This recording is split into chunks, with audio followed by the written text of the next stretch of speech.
What's going on, guys? Sam Adams here, and welcome to another episode of Caffeinate today for November the 9th of 2018. My name is Samuel Adams, and welcome to today's show. I hope you are all doing very well, and I hope that this episode of Caffeinate finds you well. And for those that may be brand new to the show, this is a daily gaming news podcast where I bring you the hottest gaming news from around the industry, and I package it in one tight, neat little bite for you to enjoy every single weekday at 7 p.m. Eastern Time live on twitch.tv/Samuel Adams Live. Now, if you don't have access to Twitch or you don't want to watch live, you can always check out the podcast on youtube.com/Samuel Adams Media, or even over on the beautiful anchor.fm/Samuel Adams, which then puts the podcast out on Spotify, Google Podcast, Apple Podcast, wherever you might get them. You can probably find it there, and I hope you do enjoy what you find. However, what are we going to be talking about today? Well, I've got a slew of stories for you guys. Of course, as the headline does say, the strategy guide maker Prima Games is shutting down after many years in the business. On top of that, the Game Awards are coming up, and I have some news about that as well. There is a German government $57 million games fund that is going to be talked about tonight. On top of that, Battlefield 5 microtransactions are on the table. Rainbow Six Siege has a brand new leak and a brand new map because of that leak. Nintendo is shutting down a popular streaming service, depending on how old your console is. Overwatch has a next big update, and it is going to require a full reinstall of the game. Nuketown is coming to Black Ops 4, and Giphy has a brand new video platform that they want you to post small videos on if you might be short, sweet, and to the point, and you don't want to post stuff on YouTube. So we'll talk about all of these things, and I hope you guys do enjoy what you find. But as for right now, without further ado, let's go ahead and dive into all of the hottest gaming news of the day. Starting off, strategy game guide maker Prima Games is shutting down. The veteran strategy guide company is closing its doors. Prima Games is closing its doors according to reports from Publishers Lunch and EGM. The gaming strategy guide imprint of publishing company DK will end operations by spring of 2019. An internal memo from DK CEO Ian Hudson announced the impending shutdown as reported by Publishers Weekly. During a year-long extensive review, many new ways were explored to diversify Prima Games publishing, Hudson wrote. However, the dynamics for us of this fast-paced landscape have continued to prove difficult. This enormously dedicated team has made every effort to turn the businesses around, but challenging marketing conditions have unfortunately worked against them. Prima Games, which has offices in Roseville, California, as well as New York City and Indianapolis, will begin the closure starting this month. EGM reports that Roseville will close first sometime in the coming weeks. New York will follow, while the Indianapolis location is expected to be the last to go, likely in March of 2019. We reached out to DK to confirm that Prima Games is on its way out, although a licensing manager with the company replied to another strategy game outlet on Twitter that also suggests the closure. Founders Russell De Maria and Ben Dominitz opened Prima Games in 1990, launching books containing game secrets for systems like the Game Boy and Sega Genesis. Prima expanded to focus on strategies for specific games over the years, gaining authority among players for their wide array of guides. Prima Games went on to combine with Brady Games in 2015 after publishers Penguin and Random House merged in 2013. And so, 28 years in the business, this legendary game guide company is finally closing its doors, and this actually can be chalked up for a lot of reasons. So the main reason here is just because, quite frankly, the industry has changed. When it comes down to it, people don't need game guides anymore. Think back to 1990, you might not have even had regular internet access. And so whenever you're thinking about these kind of aspects of it all, that really does put it into perspective when you think, hey, I need a book to make it through the most difficult parts of the game to 100% a game perhaps. And so that really did justify the reason this is coming out. However, now with Google and many other devices that have accessible kind of searching platforms, you simply don't need it. YouTube guides make everything so easy. I've been able to platinum games myself because of YouTube guides. And so if you want to start collecting these guides, now is the time to do so when they're still readily available, and in 20 to 30 years, they could be worth some money. Now, Steffi in the chat says, so I better buy my ESO and Fallout 76 guides now. If they're already out, I would say go ahead and pick them up if you do want to have those. But again, why get a game guide when you can just Google everything? And that's pretty much the overall idea of the reason this is all shutting down. People simply don't need this kind of literature anymore. Of course, part of me, as much as it makes sense that this place is shutting down, is still still nostalgic about the fact that these guides were a huge part of my childhood. Growing up, Prima Games and Brady Games were the go-to form of reading for me whenever I was waiting for my mom in Target or whatever it might have been. Whatever game I was playing, I could go find cheat codes and I could find guides and I could really just dive into the game. One specifically that I remember getting was for Modern Warfare 2. Back in the day, there were map guides for multiplayer. There were trophy guides for whenever it came out on PlayStation 3 for the campaign. There were Spec Ops guides, tons of stuff like that. And I grew up on that kind of thing. It was my bread and butter. And I remember having stacks of these things alongside my Game Informer print editions. I used to love this kind of stuff, and it really did make me into the guy that I am today. And so to hear that they are shutting down is something that I can't help but be a bit disappointed about. So hopefully everybody over there lands on their feet, as I say, with any kind of closure that happens in the gaming industry. But this is one that just does signify that the times, they are a-changing, and people simply don't need this type of book anymore. Again, as sad as it might be, it just simply makes sense. And again, the maps are fantastic in these. If you do want to go back and play some of these older retro games, you can dive in and this will guide you through them step by step. And even with some of the more recent games, there are very good guides that can be found because of Prima Games. And so they've done some fantastic work over the 28 years. Really good stuff coming from them. And again, if you do want to dive in, collectibles, going to be a big thing over the next 20 to 30 years, I would say. Pick them up now, save them if you got the room. But don't be a hoarder, because that's what I did for a while with my old Game Informers and game guides, and we had to get rid of that real quick. Just too much stuff laying around. However, let's move on to the next topic of the day. The Game Awards 2018 promises the show's biggest slate of news yet. Any request? We're approaching the end of the year, but gaming news isn't slowing down yet. Nintendo continues to hold regularly scheduled direct presentations. We just had a particularly eventful BlizzCon showing last week, and there's no PlayStation experience this year, but tomorrow's XO18 showcase from Microsoft and next month's Game Awards led by Jeff Keighley will fill the void. While the latter event is first and foremost an award show, many of us tune in primarily for video game news and the chance to goof off and bond over the course of hundreds upon hundreds of comments. On that front, this year will be especially fruitful. Keighley, who organizes and hosts the annual Game Awards, says to expect our biggest lineup yet in terms of new game announcements. Keighley elaborated in an interview with GamesBeat, this year there was quite a runoff with a lot of games that wanted slots to be part of the show and share new content, he said. Another thing you'll see this year, yes, we have new game announcements, but we also have a lot of ongoing games. People keep playing games as services, and they'll have updates around new content and features that may get revealed at the show, he continued. Maybe it's not a new game announcement, but it's something that will matter to a massive player base around the world. That's new and evolving. Last year with PUBG, we announced Miramar, their second map. We revealed that at the show. That was a big moment. I think you'll see more of that kind of thing with a lot of different games this year. Oh, and as for game designer Hideo Kojima, he's always there in some form, according to Keighley.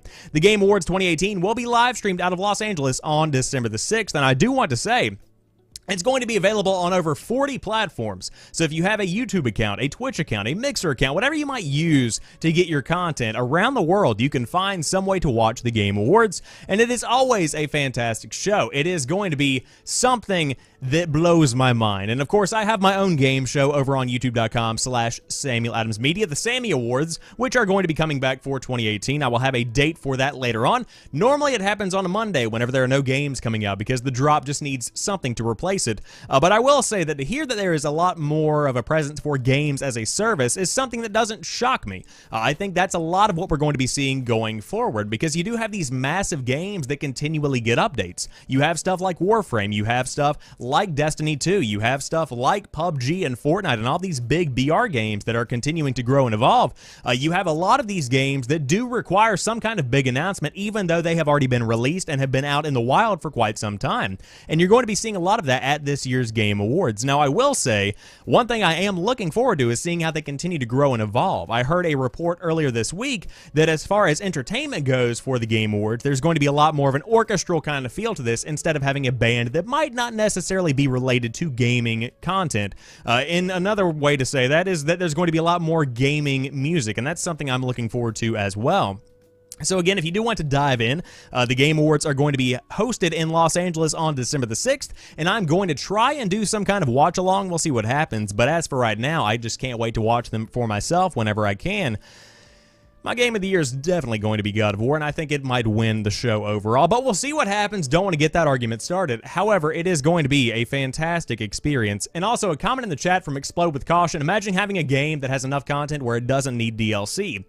To kind of put that out front here, I understand where you're coming from with that, but so many games get released in 2018 and 2017 and really and beyond into 2019 that there is enough content to expand the universe and see more of what that universe has to offer instead of just releasing one single piece of content. Now, also a follow-up question, what about Red Dead 2? That game could get DLC. I don't think it will get DLC, but there's still enough to flesh it out, and so many games don't have 8 years to release and have development time. You know, it's been 8 years since the original Red Dead, and so to say that Red Dead Redemption 2 has no DLC and it's a full game, yes, because they had nearly a decade for the people to work on it. But could it be Game of the Year? It could. I could see it being a big contender, but for me, and I've said this before and I'll say it again, not to get too off topic, God of War is my Game of the Year as of right now because it completely and totally flipped a legendary franchise that has been a foundational part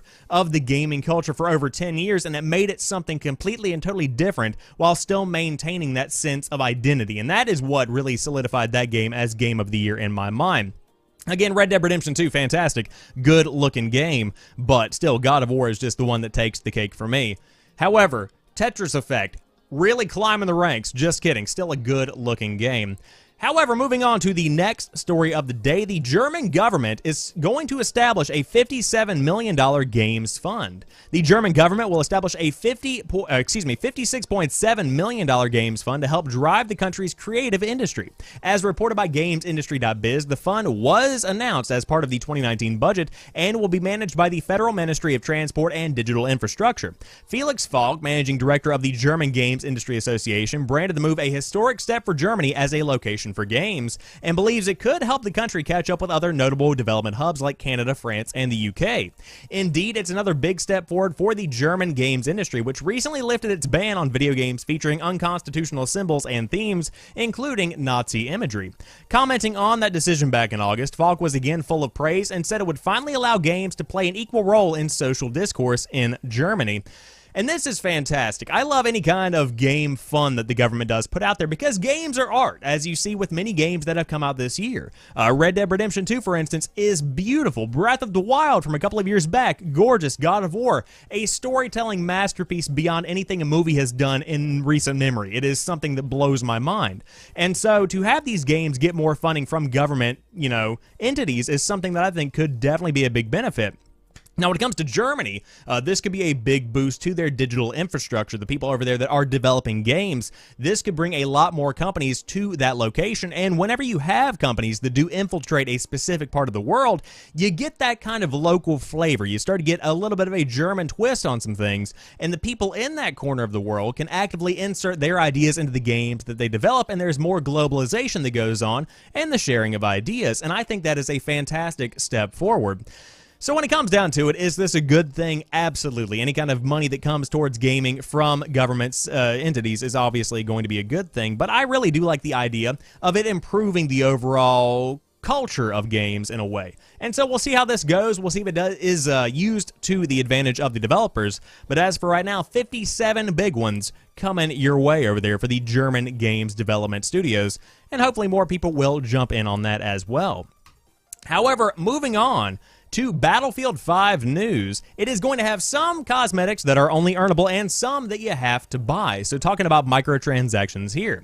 Following on from the messy launch of Star Wars Battlefront 2, a good, shorter, hampered by intrusive microtransactions, DICE is keen to set the record straight for Battlefield 5. First off, the developer and its publisher EA have been clear from the start you won't be able to get an advantage by buying stuff in-game. So how exactly does this monetization side of things work? And there over at VG247, they asked design director Daniel Berlin. Quote, "The thing we've said from the beginning is that this is not going to be a pay-to-win," Berlin states. "There are not going to be things you can purchase for money that are gameplay affecting. You can buy cosmetics. There's going to be some that are earnable and some that are purchasable. Some things might only be earnable, but then we might say in the future, hey, if you want to pick that up, you can get it for this. But the important thing here is Battlefield has never been a game that is pay-to-win, and it never will be." How do you feel about this new approach? Let us know in the comments. They say over at VG247. And I will say, I think this is something that you kind of have to take and whenever you have this kind of game set up. For those that don't know what's going on with Battlefield 5, there is no season pass. It's not going to have your Call of Duty set up, or even like you've seen with the other Battlefield games in the past, you aren't going to be spending another $50 to get the content that comes out after the game launches. Every map, every weapon, everything is going to be added to the game for free. So, you have to kind of take into consideration that they still need to make money in the long run on this game. You can't just pay $60 right out of the gate and ride it all the way through. At least you can't for everybody. And so, to offer some kind of microtransaction, to offer some kind of incentive for people to spend money on this game is something that you kind of have to expect in 2018, because a game as a service continues to evolve, and that's essentially what Battlefield 5 is, whether you're paying for it in a big lump sum or paying for it a little bit at a time. I would venture to say that considering that there are less people buying a season pass because there is no season pass, more people are going to be spending money on in-game transactions because they feel like they still have enough money allotted in their minds for this game to spend on that type of thing. Again, that's just a hypothesis that I have. I think this could pay off big time for the guys over there behind the scenes at Battlefield 5 developer DICE. But we'll see what happens with this. I'm just glad that none of it does impact gameplay overall. That's what we saw with Battlefront 2. Whenever Battlefront 2 came out, there was a lot of kickback because you did have a lot of people buying their way to the top, essentially, and paying for a lot of in-game add-ons. They really did change the overall course of the game. And so to have that made clear at the very beginning of this life cycle, that this is not what is going to be happening with this game, I think that's a fantastic move on their part, and hopefully it does work out in the long run for them. Now again, I have been watching a bit of Battlefield gameplay, and I will say it looks better than it did whenever it was in beta. I played it when it was on the beta, and man, it was just not something that really meshed with me. It just didn't quite click with me. And after watching some more of it, am I going to be buying it on day one? No, but later on down the line, maybe around March, whenever there's a bit of a lull, if you will. Just kidding, there is no lull this year, but you know what I mean. Later on, whenever it's around $30, $40, I might give it a shot. I'm a big fan of Battlefield, so I see no reason to skip over this one when it does look to be a pretty solid experience. Not the best experience, but a solid one. So we'll see what happens with this game in the future, and it does launch next week on the PS4, Xbox One, and PC, or if you are on PC and you have Origin Premier, I believe is what the service is called, you can get it right now and dive into the fray. But a game that is also out right now and also looking very good, Rainbow Six Siege Operation Wind Bastion's map has been leaked. Year 3 Season 4 is taking us to Morocco. Update, footage of Rainbow Six Siege's Morocco map has leaked, giving us a much more detailed look at the Atlas Mountains stronghold. The leak comes courtesy of Redditor Velocity Control, who alleges that the video comes from Ubisoft Thailand. And from the inside, it looks more like a self-contained city than a fortress. It's an elaborate multi-leveled affair, and I suspect it's going to take a bit of time for everyone to memorize its nooks and crannies. And you get this early look if you did want to dive into that. And so there is a quick update here. Ubisoft has revealed more about what is coming in Year 3 Season 4 of Rainbow Six Siege Operation Wind Bastion, which will see 2 members of Morocco's group, d'Intervention de la Gendarmerie Royale. There we go. It's GIGR, not to be confused with France's GIGN. That was a lot. Special Operations Unit join the fight. The first operator, a defender, is the commander of the unit. As stoic as the mountains are immovable, Ubisoft said. Strict and imposing, he inspires respect and has taken it upon himself to guide the future of Moroccan Special Forces. Keeping the cosmos in balance, the second operator is an attacker. She's among the few explorers who can cross the Sahara, climb up the Alps, trek through Asia's rainforest, march along the Arctic Circle, and still return to her unit in operational shape. Perceptive and resourceful, she's an expert on environmental operations with a knack for pushing the enemy back. The map Ubisoft teased earlier today is a fortress in the Atlas Mountains that apparently serves as a GIGR training facility. You'll have a rare opportunity to test your skills inside a stunning mud brick Kasbah. Ubisoft said, enjoy unprecedented roof access, but do not try to stay focused, despite the breathtaking oasis just next door. And again, there is going to be a big reveal on November the 18th during the Pro League Finals. And so if you did want to check it out, a full 4.5-minute video is available over on YouTube for those that did want to dive into it. And it looks like it's a little bit of a down res, if you will, of the full resolution, but man, does this look gorgeous. I will say that as somebody who used to play Rainbow Six Siege but hasn't had a chance to really dive dive into it recently, this looks like something that could bring me back into the game. I'm loving the look, I'm loving the decoration, I'm loving the overall vibe of this map, and I think this could be a game changer when it comes to competitive Rainbow Six Siege. For those that have never watched Rainbow Six Siege played competitively, it is very impressive, and the map layout is a big part of what makes it so impressive. And so to see this new kind of map layout, new map overall, new design, I would love to see how professionals do kind of use their heroes or their characters to their advantage and really figure out how to use this map to their advantage and come out on top. So as somebody who is a fan of the Pro League, I cannot wait to see how this one is used competitively. And again, you can find more information out about this map whenever the Pro League does go live in just a couple of weeks here on November the 18th. Could be pretty good. And so I cannot wait to see the future of Rainbow Six Siege. But as for right now, what is the future of the Nintendo Wii? Nintendo is suspending all video streaming services on the Wii after January the 31st. It's time to say goodbye to streaming services on the Wii. According to a Netflix email sent out to customers, such services will be suspended after January the 31st, and the full notice reads as follows. Unfortunately, Nintendo will suspend all video streaming services on Wii, including the Netflix channel, after January 31st of 2019. We hope you'll soon enjoy an even better Netflix experience with additional features on a supported device, and you can visit netflix.com/Wii for the device list. And so, this is the end of the Wii's utility whatsoever. Now, of course, you might say, Sam, the virtual console is fantastic. The ability to play GameCube games is fantastic. Bowling on Wii Sports is fantastic. I kid, the Wii is a fantastic console, but when it comes down to why people still have one in 2018, 9 times out of 10, it's probably to use Netflix. That's what we still used mine for.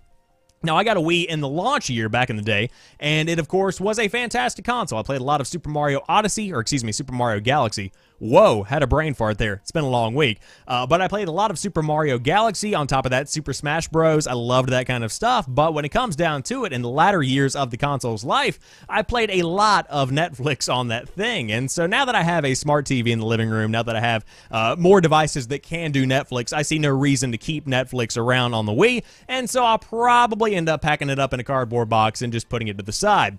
However, for those that still use Netflix on a regular basis, which I'm sure many people do on their Wii, this is the end of the road. So I would highly recommend investing about $30, maybe even $20 this holiday season, and getting an Amazon Fire Stick, because that is incredibly easy and it makes every TV a smart TV via one little HDMI dongle, and I could not recommend that enough. But again, for those that are still using the Netflix app on the Wii, you better find something else, because it's ending on January the 31st. Rip to the Wii. But I mean, it's time. It's been a while since that thing did come out, and it's time to move on, quite frankly. Get yourself a Switch or something. I don't know. Even though Netflix isn't on it, you might still want one. But speaking of competitive games, Overwatch's next big patch will require a full reinstall of the game. Overwatch has had a handful of sizable patches in the past, but the next major one, which presumably will include a new hero Ashe, is going to necessitate a full reinstall of the game. Blizzard chalks the inconvenience up to under-the-hood changes that go deeper than just a fresh coat of paint. Quote, the next major patch will have some pretty fundamental changes to the game client, a Blizzard customer support rep said on Overwatch's forums. The number of back-end changes we're putting in is substantial enough that we can't just patch over the current content efficiently. As a result, when the next patch comes out, the client will fully reinstall itself to handle these changes. We know that this isn't ideal for people on metered connections, so hopefully this announcement helps you prepare for the coming update. On the upside, Overwatch's file size isn't particularly huge. Unlike most modern AAA games, which often clock in at over 50 gigabytes, Overwatch has historically weighed in at a small 13 gigs. Kotaku has reached out to Blizzard for more information about what exactly is changing so fundamentally as to necessitate this, but the company was not able to provide any additional information before published time. My guess, says Nathan Grayson over at Kotaku, this is about B.O.B. He's a big, effortlessly charming robo-boy, and the game's old foundations just can't contain him. Overwatch's next major patch does not currently have a release date, but parts of it, such as a new hero Ashe, are in testing on the PC public test server right now. And so, we have a big update, and I wanted to include this today because, quite frankly, I know, as the article does say, a lot of you guys are on metered connections, and that means that you might have only a small amount of data to use every month. And so, even to reinstall 13 gigs of data is a lot of time, a lot of money, and so I wanted to give you guys a heads up if you did want want to go ahead and reinstall Overwatch or, anything along those lines, you better be on the lookout, because this is not just your standard everyday patch. This one goes a bit deeper than that. And so if you did want to dive back into it with the brand new hero or with the brand new season coming up, you might want to check it out before the update goes live to make sure that you have uninstalled it or prepared your desktop or whatever you need to do. Get ready to do that thing. And you should do it whenever it does launch, because this thing looks great. Ashe looks like a fantastic new hero coming to Overwatch, and I will say that the game itself is definitely more enticing than it has been in a while. I haven't played in a very long time, but I might dive back into it. We'll see what happens over the next few weeks. Again, tons of stuff to play. Still need to finish Red Dead. Lots of stuff to play right now, so Overwatch probably on the back burner for the foreseeable future. Speaking of games that I need to play more of, Nuketown is coming to Black Ops 4 on PlayStation 4 next week. Activision has announced the classic map Nuketown will be arriving in Black Ops 4 in a matter of days on the PS4, making the 4th time the map has made an appearance in a mainline Call of Duty game. The map has long been popular for its smaller and more intimate nature, keeping matches at a tight pace, as well as its nuclear war setting. The announcement was made today via Twitter, showing a Cold War-era green screen flickering with various images of the map. The tweet itself had a caption in Russian, roughly translating to "Welcome back," before announcing in English that the map is coming to PS4 on November the 13th. And again, here is that small, stealthy kind of announcement, if you will, and it does look to be what you would expect. It is Nuketown, baby, looking really good. I love Nuketown so much. I'm not even going to lie. I'm part of the problem. I'm part of the reason people keep coming back to this. But it isn't known when the map will arrive to the game's other versions on Xbox One and PC. But traditionally, exclusivity on various platforms for Call of Duty can go anywhere from 1 week to 1 month. But again, it is just going to be about a week's time before you do get it on Xbox One and PC, as confirmed a couple of months back. And I would assume that same rule applies for this map specifically. So you're probably going to be seeing it about 1 to 2 weeks after it launches on PS4.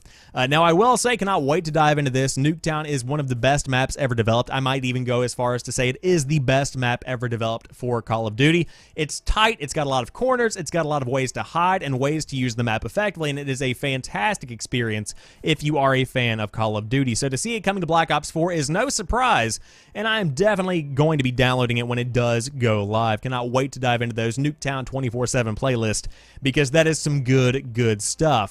And so if you did want to dive into it, again, coming to PS4 next week and Xbox One and PC in the next couple of weeks, but I cannot wait to see what it does entail. Hopefully it's roughly the same, because, man, I love classic Nuketown. Good old Black Ops 1 Nuketown, which, again, speaking of which, is today's 8th anniversary. It's the 8th anniversary of the original Black Ops, so happy birthday to Treyarch and the guys over there that made the original Black Ops, because they did very well with that entry.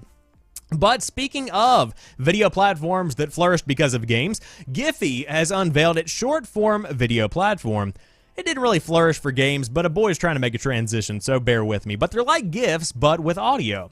Giphy is again moving beyond the traditional confines of everyone's favorite animated image format, the GIF. The company is soft launching its video platform on Friday, which showcases the 118 finalist videos from the first Giphy Film Fest held earlier this week. The Film Fest videos slot into various categories, including narrative, stop-motion, animated, and experimental. All of the entrants had 18 seconds to tell their stories, but the time constraint on Giphy's video platform is a little more relaxed. It hosts videos lasting up to 30 seconds long.